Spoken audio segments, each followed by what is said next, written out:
As cooperativas de segundo grao son as que integran como socias a cooperativas da mesma ou distinta clase e que teñen por obxecto promover, coordinar e desenvolver fins económicos comuns das súas entidades membros e reforzar ou integrar a actividade económica deles.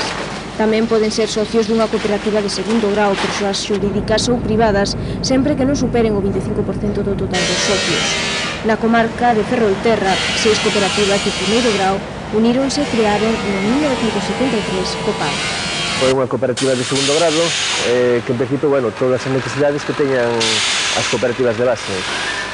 Tamén nos dedicamos un pouco aos profesionales da gandería, principalmente, a través do suministro de todo tipo de insumos que necesiten, principalmente o que é a fabricación de piensos compuestos. Ainda que as cooperativas de base son dueñas, son os que aportan o capital do que a nosa empresa, cooperativa, os traballadores somos de Copagor como tal, non somos das cooperativas de base.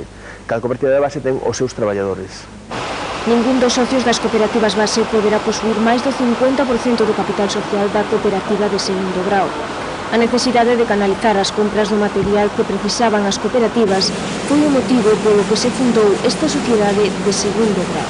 Había a necesidade evidente de canalizar a través dunha organización as compras para todas as cooperativas, basicamente materias primas como podían ser o maízo, ferretería e outros insumos que necesitaban as cooperativas de base. Suministrar tamén mezclas para as explotacións dos gandeiros adaptadas ás necesidades de cada unha das explotacións.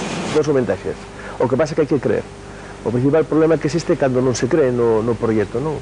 En principio o máis claro é a economía de escala, que evidentemente non é igual comprar un palé de abono ou comprar un camión de abono que comprar 4.000 toneladas de abono, non? Eso entendo calquera. Despois, se pode acceder a servicios máis profesionales, xente con maior experiencia a hora de poder realizar as tarefas que as cooperativas por si solas non poderían facer. A integración non ten por que ser solamente de forma xurídica, é dicir, estruturarnos unha absorción, unha fusión, ao revés, hoxe son convenios de colaboración que non fai falta que a estrutura xurídica esteña na base, senón que creamos centrales de compras, creamos centrales de servicios, que é o que se vai. O funcionamento desta iniciativa levounos máis tarde a crear a fábrica de pensos coa que abastecen as cooperativas socias e a outros clientes. O asociacionismo que rodea o mundo cooperativo é fundamental para canalizar a información e tomar acordos nun sector que atopou na unión a fondo.